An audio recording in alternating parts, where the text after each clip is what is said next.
Hello and welcome to a review of Veronica Mars. I'm Paul. And I'm Dave. And Uh, I'm and Dave. and this week we are discussing the episode The Rapes of Graff. This episode originally aired March 29th, 2006. Alright, let us start off with the number one film in America, Dave. Any guesses what it could be? I'll give you a hint. It's a family film, Hmm. Family wise. Hmm. and it's a sequel. Hmm.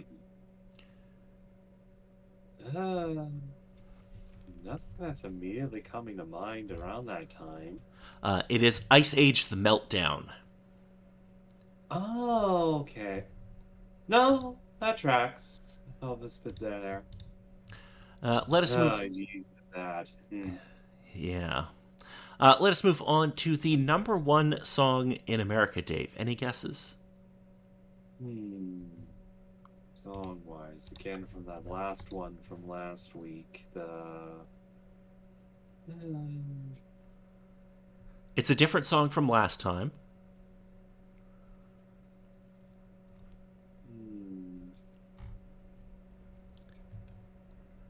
Yeah, nothing's still coming to mind of what it. Okay, I don't think you'll get this because, again, it's not something I would expect you to have been listening to, especially at the time. Mm. It is a song called Temperature by Sean Paul. uh, Yeah, not ringing any bells. Like Okay, supposedly the name of the artist, but even then it's a case of yeah, unless I heard the song, I'm not exactly sure. it's kind of what I was expecting. Okay, time to move on with some video games. Alrighty. March 23rd, if you had an Xbox or an Xbox 360, you could pick up Blazing Angels Squadrons of World War II. Because planes. Yes. I'm kind of surprised that this hasn't had a rebirth in the modern era. Because they did a couple of these Blazing Angels games, but then it just kind of died a death after like two or three games. Mm. It's still the case that there's always the flight simulators and other sorts of things that are around, but nothing sort of more related to the war orientings of these ones. Yeah. March 23rd, if you had a Nintendo DS, you could pick up Cooking Mama. Oh, joy, the start of the disease. Yeah. Yeah. March 24th, if you had a PC, you could go pick up True Crime New York City. I have a vague recollection of this particular one, just randomly picking up at the rental store for a time or two, or for someone. Again, marvelous case of GTA supposed clone.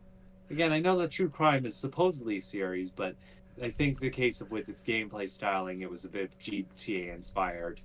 Yeah, it was. So the True Crime games, I kind of wish they had done better because it's an interesting concept. Hmm. So you in these in the two games that actually released, you play as like a cop who there's like a morality meter, sort of like Fable, and you can either be like Hmm. a good cop or you can become a crooked cop kind of thing. Yeah. But it does definitely have like a GTA influence. And Hmm. the third game that was supposed to be True Crime Hong Kong was ultimately released as Sleeping Dogs. Yes. And Sleeping Dogs is very good, and if you haven't played it, I recommend it. Hmm. March 26th, if you had a PC, you could pick up Active War High Treason, which was an Suppose expansion pack for Active War Direct Action. supposedly case of never touching this game. I've never played any of these either. Hmm. Like, I've seen the logo, but that's about it for me. Hmm. March 28th, if you had a PC, you could pick up Blazing Angels Squadrons of World War II. For some reason, Maybe. 5 days later, it came out on PC. Who knows? Maybe. March 28th, if you had a PS2 or an Xbox 360, you could pick up Dynasty Warriors 5 Empires. Yeah.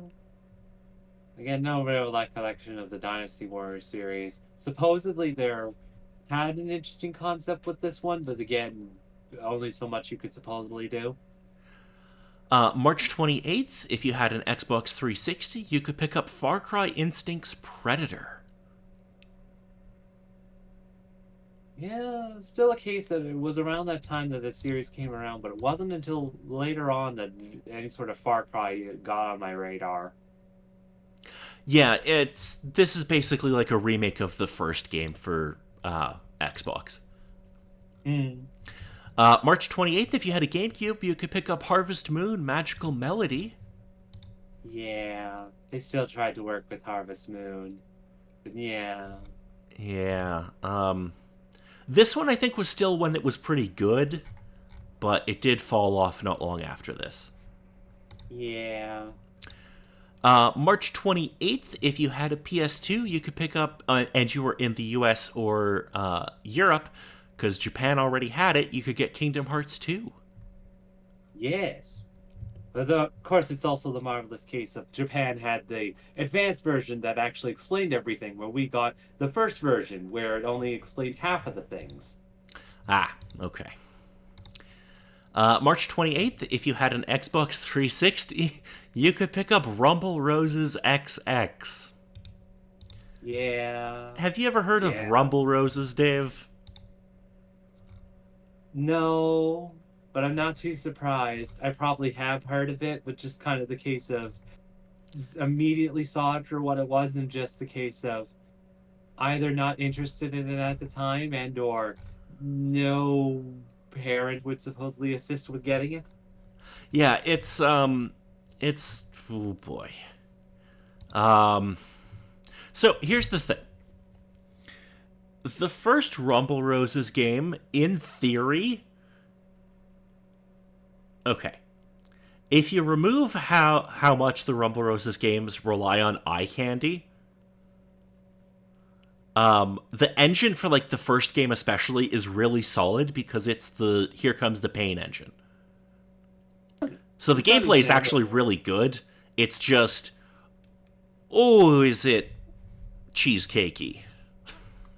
It's pretty much selling you with the base thing. The fact that all the additional stuff actually functions well and has good gameplay and whatnot is just kind of secondary to what it originally is. Yeah, yeah, yeah. Moving on, still on March 28th, if you had a PS2, you could pick up Tom Clancy's Ghost Recon Advanced War Fighter. God, these titles are terrible. Yeah. And I think it's the case that they got this one on the PS2, but we had it previously on a different system at the time. Probably, yeah. And finally, the Hmm. last game for this week, March 28th, if you had a PSP, you could pick up Untold Legends The Warrior's Code, which is a sequel to another game that I have never heard of. Yeah. So, I don't know. I don't remember this at all. Anyway, Good. let us move on to the episode because, oh boy. We kind of have a cavalcade of things to run through. Oh my god. Okay. In class, Veronica and the whole class are asked to participate in Woody Goodman's essay contest. Wallace invites Veronica to visit Hearst College.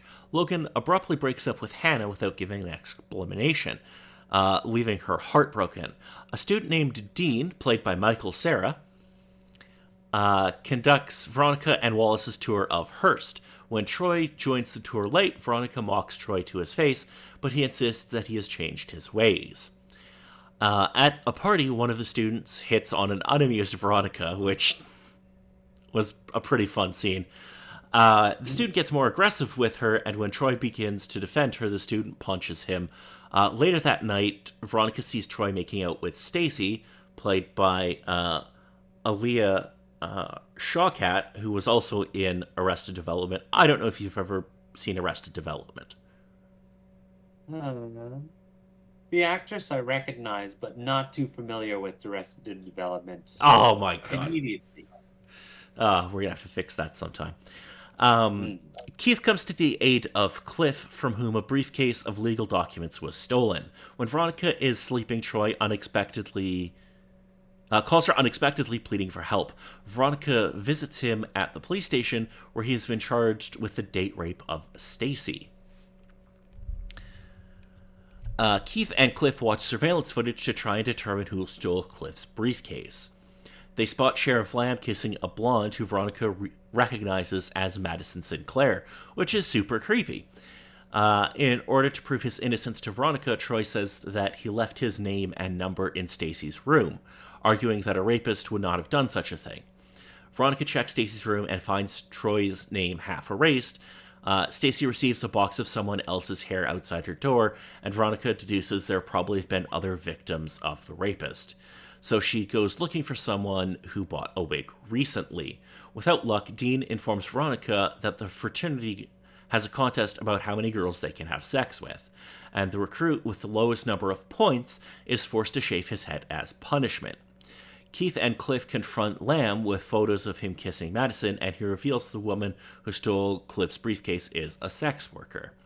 Veronica tracks down Stacy's rapist to someone going by Iceman.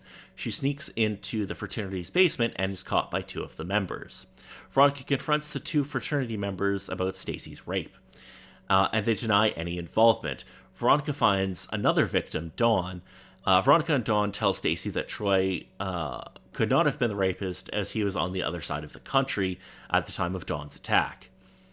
Veronica discovers that the losing fraternity member sent the hair to Stacy, which was his own, because she made him lose the contest. It's a good thing none of these particular guys are toxic at all. Logan tells Hannah the truth about why they broke up, and admits that he only asked her out so that their father would recant his claim of witnessing the murder of Felix Toombs. The sex worker who robbed Cliff tells him and Keith she gave the briefcase to an unknown man. Hannah and Logan reconcile and are about to have sex when Dr. Griffith enters Logan's suite and takes her away. Wallace gets admitted into Hearst. Logan is told Hannah has been sent to a boarding school in Vermont. Veronica learns that the Fitzpatricks could have framed Terrence Cook for the bus crash. Alrighty. So what do we think of this episode, Dave? Yeah. Again, aside from the case that there was a lot of the particular things with the case that kind of were re-emphasized, brought back into the general consensus and all discussed about within the episode. Yeah, the general talking point of this particular episode wasn't exactly great in a multitude of ways. Just, Yeah, it's definitely I would argue, a darker episode than we usually get from Veronica Mars. And, we know at least that Wallace is going to be going to Hearst College next year. Wonder if anybody else will. Veronica definitely won't, because it's only 10 exits away, and she wants to go to the other side of the country, so she definitely won't be there. No. Yeah. So, if there's nothing else about this episode, next week we'll be discussing an episode called Plan B. Oh dear, what happened to Plan A? In this episode, Weevil asks Veronica for help in proving that Thumper killed Felix. Meanwhile, Wallace breaks up with Jane, and Mac confronts Cassidy about his hesitance to engage in a intimate physical relationship with her, let's say. Which means we get more Mac and Cassidy, which is good, because they're great. Yeah, though the thing might not exactly turn out all good, but yeah, see how it goes. We'll see. So, if there's nothing else, I've been Paul. And I've been Dave.